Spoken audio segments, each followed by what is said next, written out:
నమస్కారం. City cable news కి స్వాగతం. ముందుగా ముఖ్యాంశాలు. కాకినాడలో ఘనంగా కోనసీమ అభివృద్ధి ప్రదాత మాజీ లోక్సభ స్పీకర్ జిఎంసి బాలయోగి 73వ జయంతి. యానం రోడ్డులో గల బాలయోగి విగ్రహానికి పూలమాలలు వేసి ఘన నివాళులర్పించిన సిటీ ఎమ్మెల్యే వనమాడి కొండబాబు.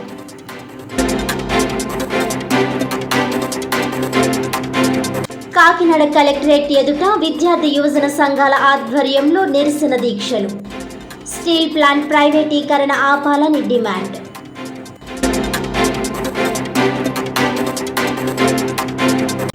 తిరుమల తిరుపతి లడ్డూ ప్రసాదం తయారీలో జరిగిన అవకతవకలపై డిప్యూటీ సీఎం పవన్ కళ్యాణ్ 11 రోజుల ప్రాయశ్చిత్త దీక్షకు కాకినాడ రూరల్ ఎమ్మెల్యే పంతం నానాజీ సంఘీభావం దీక్షలు. నియోజకవర్గ వ్యాప్తంగా జన సైనికులతో కలిపి ప్రత్యేక పూజలు.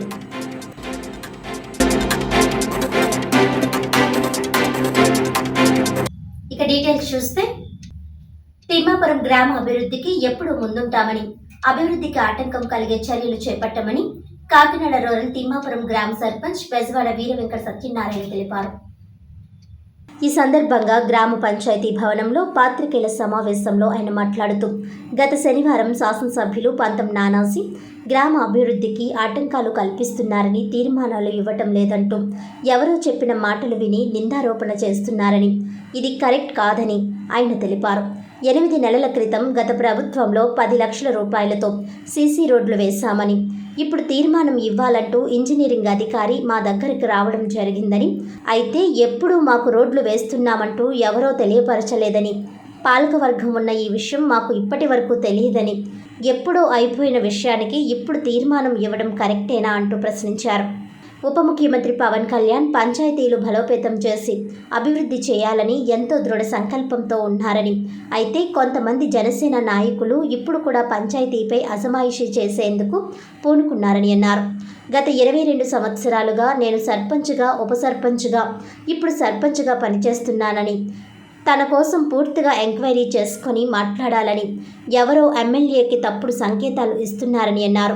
అభివృద్ధికి నేను ఎప్పుడూ ఆటంకం కాదని, వార్డు మెంబర్లు, ఎంపీటీసీలు, పాలకవర్గం సహకారంతో తిమ్మాపురం గ్రామాన్ని ఎంతో అభివృద్ధి చేస్తున్నానని తెలిపారు.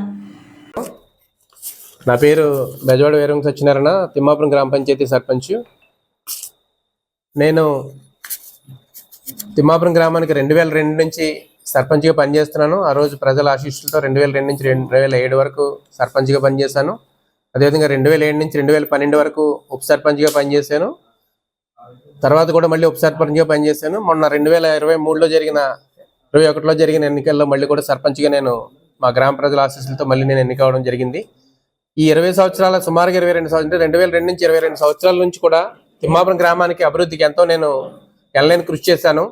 మా గ్రామ ప్రజలు సపోర్ట్ తోటి, అదేవిధంగా మా గౌరవ పాలకవర్గ సభ్యులతోటి, గౌరవ ఎంపీటీసీ సభ్యులు, ప్రజాప్రతినిధులు అందరి సహాయ సహకారాలతో గ్రామంలో కోట్లాది రూపాయల అభివృద్ధి కార్యక్రమం చేయడం జరిగింది. గ్రామంలో కమ్యూనిటీ హాల్స్ అవనివ్వండి, ప్రైమరీ స్కూల్స్ అవనివ్వండి, హై స్కూల్స్ అవనివ్వండి, అదేవిధంగా టెంపుల్స్, చర్చెస్, అదేవిధంగా కమ్యూనిటీ హాల్స్, డ్రైన్స్, రోడ్లు, ఇలా అనేక కోట్లాది రూపాయలు కూడా 20 సంవత్సరాల కాలంలో తిమ్మాపురం గ్రామానికి ఎంతో అభివృద్ధి చేశాం. ఈ పత్రికా సమావేశం ఎందుకు పెట్టడం జరిగిందంటే, మొన్న శనివారం నాడు మన గౌరవ కాకినాడ రూరల్ శాసనసభ్యులు గౌరవనీయులు పంతం నానాజీ గారు మండల పరిషత్ మీటింగ్లో తిమ్మాపురం గ్రామ పంచాయతీ సర్పంచ్ తీర్మానాలు ఇవ్వట్లేదు, అందువల్ల నేను అక్కడ అభివృద్ధి చేయలేకపోతున్నానని గౌరవ శాసనసభ్యులు మాట్లాడారట. నేను మీడియా మిత్రుల ద్వారా మీడియా ద్వారా నేను తెలుసుకున్నాను. ఎమ్మెల్యే గారికి చెప్తున్నాను, ఎమ్మెల్యే గారు అది వాస్తవం కాదండి. నేను సర్పంచ్ అయిన దగ్గర నుంచి కూడా నా గురించి మీరు పూర్తిగా ఎంక్వైరీ చేయండి. గ్రామాభివృద్ధికి ఎప్పుడు కూడా నేను ఏ విధంగా రాజకీయాలు కూడా ఎప్పుడు నేను చేయను. నా గ్రామ ప్రజల శ్రేయస్సు ముఖ్యం, అదేవిధంగా గ్రామ అభివృద్ధి ముఖ్యంగా నేను పనిచేస్తాను తప్ప ఎప్పుడు నేను రాజకీయాలకు ఎప్పుడు కూడా చేయను. మీకు ఎవరో తప్పుడు సమాచారం ఇస్తున్నారు ఎమ్మెల్యే గారికి. ఎందుకంటే మీరు ఎన్నికైన తర్వాత గ్రామంలో తీర్మానాలు చేయమని పంపించినప్పుడు నేను ఆల్రెడీ తీర్మానాలు చేశాను. ఫస్ట్ పాతహర్జన్పేటలో ఉన్నటువంటి ఒక 5 లక్షల రూపాయలకి తీర్మానం చేయమని పంపించడం జరిగింది. దానికి తీర్మానం చేశాను, ఆల్రెడీ వర్క్ కూడా చేయడం జరిగింది. దాంతోపాటు ఇక్కడ ఏడీబీ రోడ్ నుంచి రాజీవ్ గాంధీ కాలేజ్, అచ్చంపేట జంక్షన్ నుంచి తిమ్మాపురం వెనక ఉన్నటువంటి ఆవ చెరువు దగ్గర నుంచి వెనకాల పొలాల గుండగా 3 రోడ్లు తీర్మానం చేయడం జరిగింది. ఒకటి రాజీవ్ గాంధీ కాలేజీ నుంచి ఎంట్రన్స్ వరకు 21 లక్షలు, అదేవిధంగా Rajiv Gandhi college entrance road నుండి ఊర చెరువు వరకు 22 లక్షలు, ఊర చెరువు నుంచి శివాలయం వరకు 33,50,000, అదేవిధంగా కే సత్యబాబు ఇంటి నుంచి గాడేరు కెనాల్ వరకు సీసీ రోడ్ కమ్ డ్రైన్కి 6 లక్షలు. ఇవన్నీ కూడా తీర్మానం చేయడం జరిగింది, చేయమని మీరు పంపించడం జరిగింది. దానికి లోబడే మేము కూడా మా గ్రామ పంచాయతీలో 88,50,000 రూపాయలకి తీర్మానాలు కూడా చేయడం పంపించడం జరిగింది. ఎప్పుడు కూడా మేము తీర్మానాలు చేయలేదు అనేది వాస్తవం కాదండి, మీకు ఎవరో తప్పుదోవ పట్టిస్తున్నారు. దీంతో పాటు ఎవరు వాసుదేవరావు ఆయన ఒక ఆయన మాట్లాడుతున్నారు, నాకు 2 సార్లు ఫోన్ చేశారు. ఎప్పుడు 9 నెలల క్రితం అవంతి నగర్ లో ఒక రోడ్డు వేసారటండి 10 లక్షల రూపాయలు. మన గ్రామ పంచాయతీ సర్పంచ్ గారు నాకు కానీ, గ్రామ పంచాయతీకి కానీ, సెక్రటరీ గారికి కానీ ఎవరికి తెలియదు, ఏ నిధిలో తెలియదు, ఎవరు వేసారో తెలియదు. అప్పుడు 8 నెలల క్రితం జరిగిన రోడ్డుకి తీర్మానం ఇమ్మని మమ్మల్ని అడుగుతున్నారండి. పాత వర్కులు మేము తీర్మానిస్తే మళ్ళీ మీరే బ్లేమ్ చేస్తారు. పాత వర్కులకి మళ్ళీ పంచాయతీ తీర్మానం చేసిందని చెప్పేసి మీరే మమ్మల్ని బ్లేమ్ చేసే పరిస్థితి ఉంది. కాబట్టి దయచేసి ఒకసారి అధికారులు పిలిపించుకోండి, వాస్తవాలు గ్రహించమని గౌరవ శాసనసభ్యులకి చెప్తున్నాను. ఎవరో చెప్పుడు మాటలు వినొద్దు, దయచేసి నా గురించి పూర్తిగా ఎంక్వైరీ చేయండి. గ్రామ అభివృద్ధికి ఎప్పుడు నేను ఎవరితో కలవడానికైనా సిద్ధంగా ఉంటాను. నేను ఆ పార్టీ ప్రజాప్రతినిధులు ఎవరైనా సరే వాళ్ళతో కలవడానికి నా గ్రామ అభివృద్ధికి ముందుకు రావడానికి నేను ఎప్పుడు కూడా సిద్ధంగా ఉంటాను. అంతేగాని ఎప్పుడు కూడా ప్రజలకి గ్రామ అభివృద్ధికి ఆటంకం కల్పించే విషయాల్లో ఎప్పుడు కూడా నేను ముందుకు వెళ్ళను. నా గ్రామ ప్రజల సంక్షేమం ముఖ్యం. విశాఖ స్టీల్ ప్లాంట్ ప్రైవేటీకరణ ఆపాలని కాకినాడ కలెక్టరేట్ ఎదుట విద్యార్థి యువజన సంఘాల ఆధ్వర్యంలో నిరసన దీక్షలు చేపట్టారు.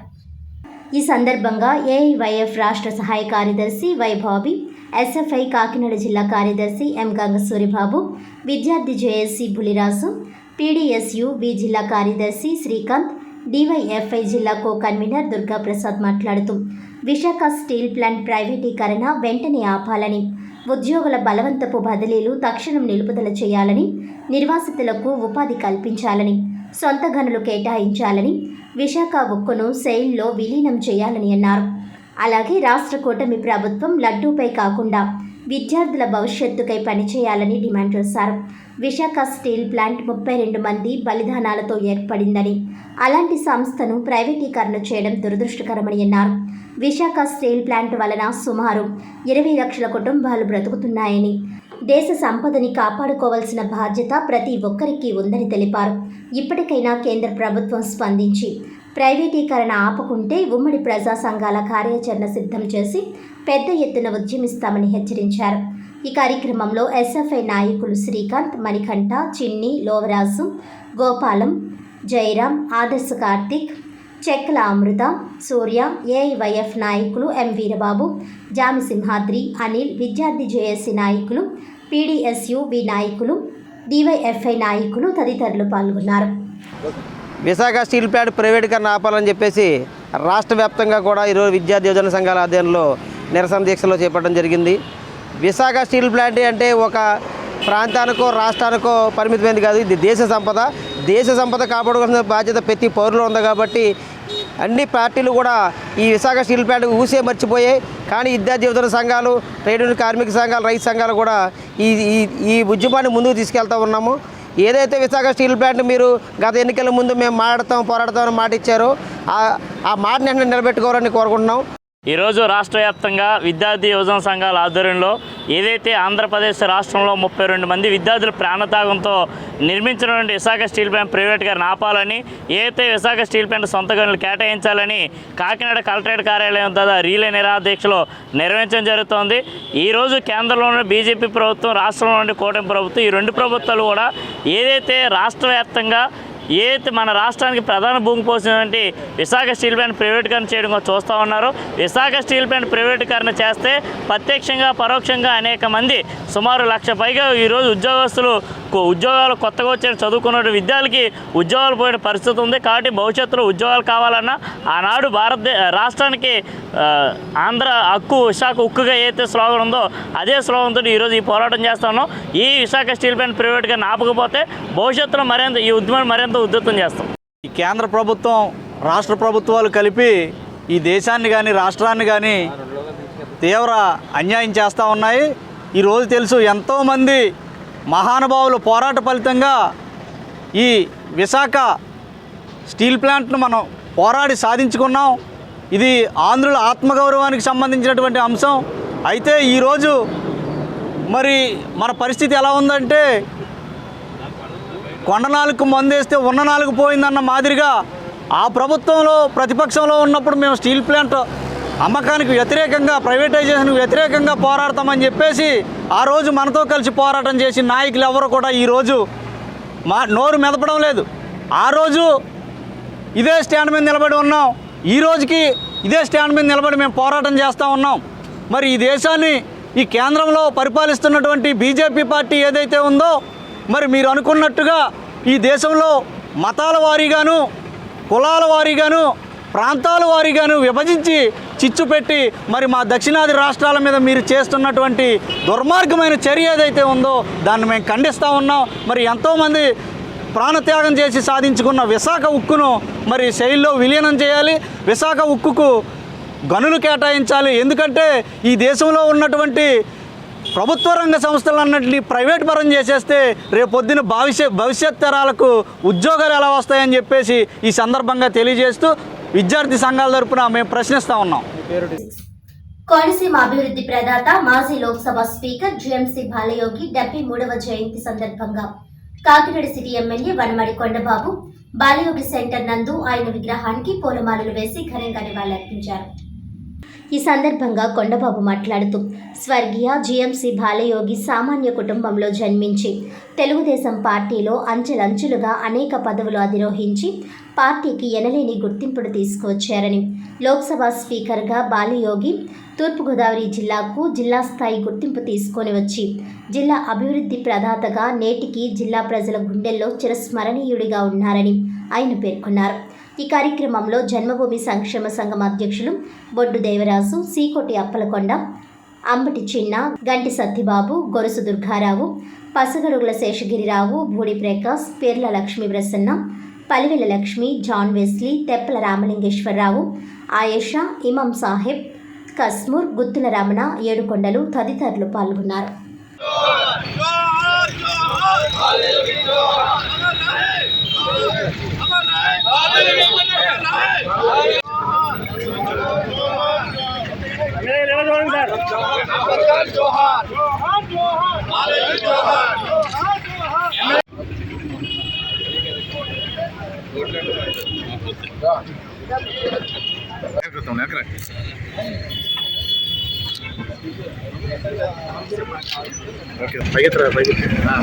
జిఎంసి బాలయ్య గారి 73వ జయంతిని ఈరోజు తెలుగుదేశం పార్టీ కార్యకర్తలు ప్రజలు ఘనంగా చేస్తున్నారు.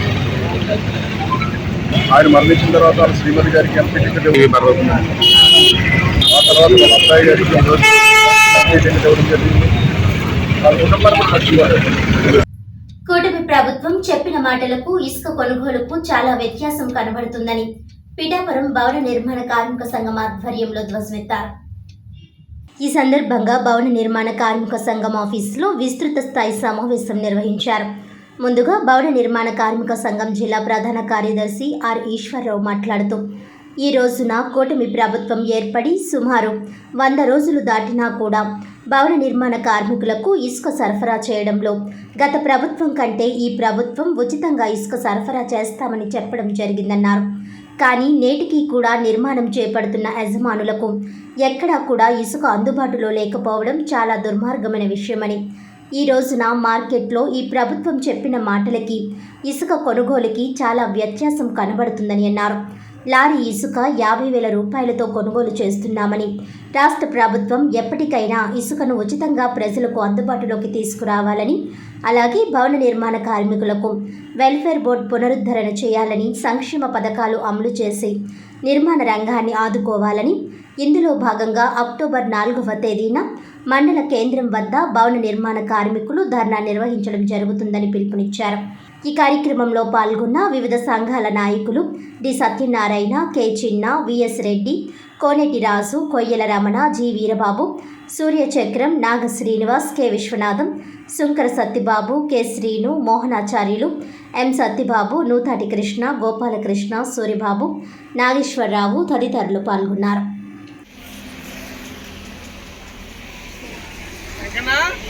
నా పేరు రొంగలేశ్వరరావు అండి. AP building and other construction workers union Kakinada జిల్లా ప్రధాన కార్యదర్శి. మరి ఈరోజు రాష్ట్రంలోని గత 4 నెలల నుంచి మరి ఇసుక లేక భవన నిర్మాణ కార్మికులు అడ్డాకట్టలతో అలవటించిన పరిస్థితి రాష్ట్రంలో ఉంది. అంటే వరదలు వచ్చిన కారణంగా ఇసుక లేదని చెప్పి చెప్తా ఉన్నారు. ఈ వరదలు అనేది 2024లో మాత్రమే రాలేదు. ఎందుకంటే ప్రతి సంవత్సరం కూడా జూన్ జూలైలో ప్రారంభమవుతాయి, సెప్టెంబర్ వరకు వరదలు వస్తాయి. ఆ విషయం ఈ ప్రభుత్వాలకి పెద్దలందరికీ తెలుసు. కానీ ఇసుకని స్టోర్ చేయడంలో కానీ, ఇసుకని వేటి నుంచి కానీ, ఏళ్ళ నుంచి కానీ బయటికి తీసి దాన్ని స్టోరేజ్ చేయడంలో తీవ్రమైన అలసత్వంతో ప్రదర్శిస్తూ ఉన్నారు ఈ రాష్ట్రంలో.